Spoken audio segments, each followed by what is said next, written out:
Good day, I am Nico van der Merwe. I'm from SFC Defense Academy and David's Armory. Today I want to talk to you about something that's very dear to my heart. I've been thinking about this for the last year or so, and it's very difficult to get it out there.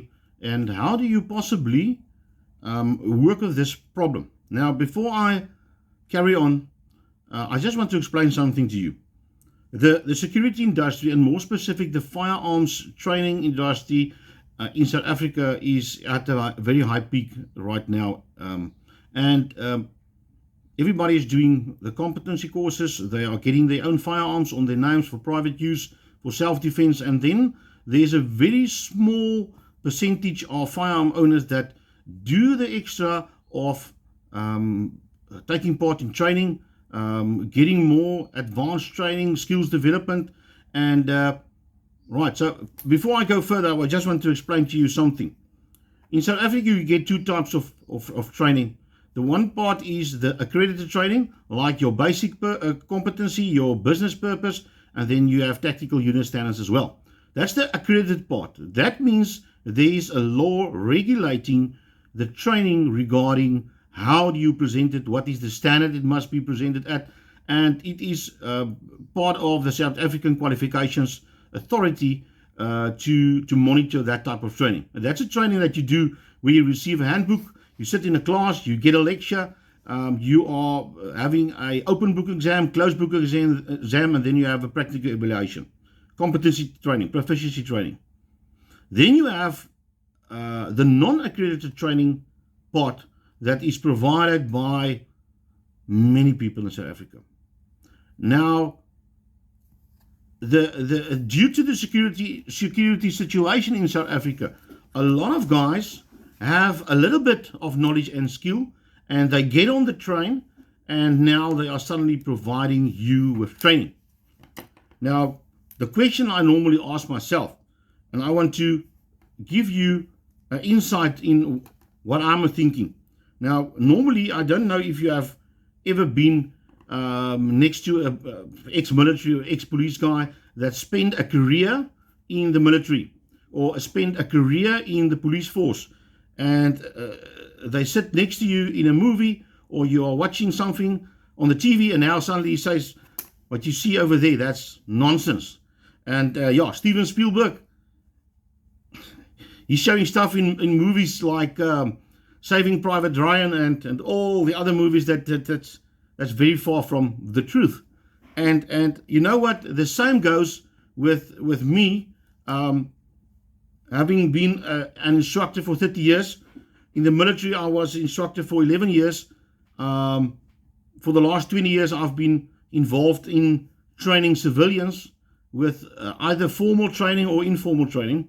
And I sit and watch the movies or the video clips on TikTok, on YouTube, on Instagram, on Facebook, and I see the quality of training the instructors are providing to the civilians.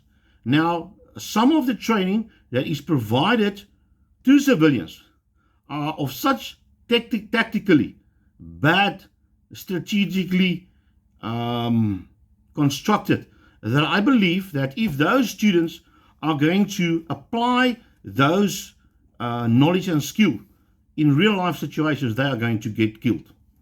I'm honest. And that's a big problem for me. And I will tell you why there's a big problem for me. It is because I provide the training because I really feel I have a talent for it. I really feel for the farmers out there, and I really feel for people being in a dangerous situation daily and they are living in fear. Now, I would like to do this on a full-time scale, but you must understand that everything costs money. So if I can provide training for free to South Africans, that will be my ultimate goal. But I must have income from somewhere just to pay for my expenses, my fuel, training that I must still obtain myself, and all the aids that I need. Now, I want to talk now to the people out there, the public guys. They join this training institution and that training institution, and just after they've been there, then they are the next John Wick. If you only know this instructor, and this training institution. How do you know if they are bad or good? How do you know if they are providing on par training for you? Is just because you believe in them?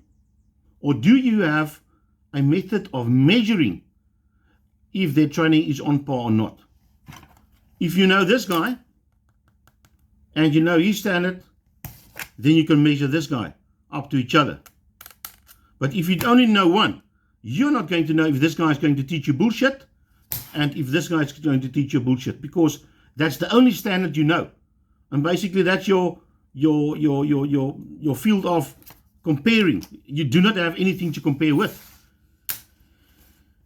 My problem is there's training instructors, or there's instructors training academies that's providing training to civilians out there that is not strategically and tactically effective. And the problem I have is you are putting people in the line of fire that is not trained according to the best of their ability, and basically you're making yourself an accessory to murder. This guy doing your training is going to believe in his capabilities, and he's going to have a false sense of self-confidence. He's going to go into the world out there. He's going to try to defend his own life and the life of his loved ones. And you know what? The next thing you will have children being killed because my father used bad tactics. Now, if you know this one and you know this one, you can compare it with each other. This is not for me as instructor or as me as an owner of a training academy. It's not good thing for me to see how instructors are moving in a house or are moving around the vehicle. They are using cover. They are using teaching and the bad tactics and strategies that they have. Now, I want to ask the people out there, do your homework.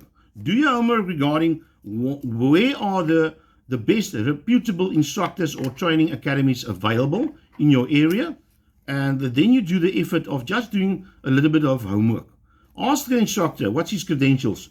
Where does he come from, and what has he done previously in his life that's giving him the experience he has, or to give him the background knowledge to develop a course like he is providing.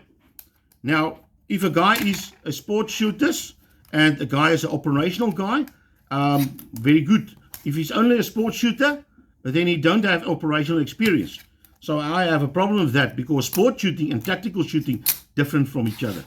If a guy is a sports shooter and he's a tactical operator, then he has a broad knowledge, a field of knowledge. Now the next question I'm asking is, does this person have the skill to facilitate the knowledge he has in his mind to carry it over to somebody and actually providing a positive influence to that person's life? I see instructors on YouTube, TikTok, Instagram, they cannot even communicate properly to people asking them questions. How is it possible for you to provide training and have a class in front of you if you do not have the human skill or the capability to communicate properly? I want you also, the public out there, to understand that if you are a good operator, you were a special forces operator, you were experienced military or police guy, that not all of them has the capability of teaching you the best there is. They maybe are good in what they do, but not all of them have the ability to teach you what you need to know.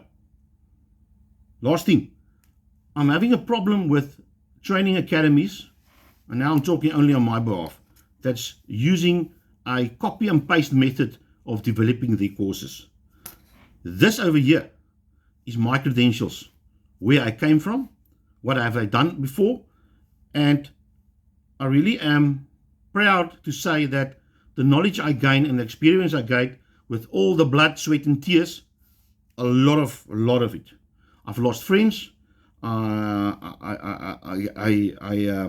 gained friends, and some of their voices are very silent. Some of the friends that I had, I see them every now and then. I can see the effect this over here has on their life, and I honor that. Now, if I develop a course based on this knowledge over here and this knowledge over here, then I feel that that is my intellectual capital. Okay? So I develop a course regarding what I have over here and what I have over here.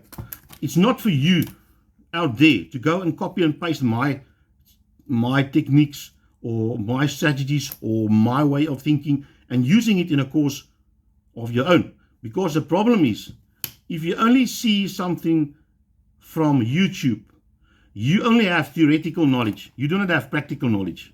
And what you do is you go out there, you provide courses to people, they pay you, you get a lot of money, all those type of things, and you design a course based on theoretical knowledge. I have a problem with that because you are making people bullet catchers. That's what I'm calling it. There's instructors out there that's providing training to people, and they are providing bad training. You are training bullet catchers. You are a necessity to murder. That's how serious this is. So, for me as an instructor, I take my work very serious. I'm a professional person, and this is the first time, and hopefully the last time, I'm going to speak about these things. There are instructors and training organizations out there that's providing good training. Well done, guys. Go from strength to strength. There are young guys that has security operational experience. They have good method of teaching people. They are doing good, and I hope that you go from strength to strength. But the guys out there doing the copy and paste thing, stop what you are doing and develop your own instructors and try to get your instructors to get the necessary experience and knowledge, and go. Come on, guys, put them out there. Put them out there. Put them in the line of danger. I'm telling you now. I'm asking you now. And let's see if they maybe can come up with new course content. Okay. If you want to call me, 063-693-1554. This is my story. This is on my behalf. If you don't like it, leave. If you like it, join, share, like, or follow us. I thank you. Bye-bye.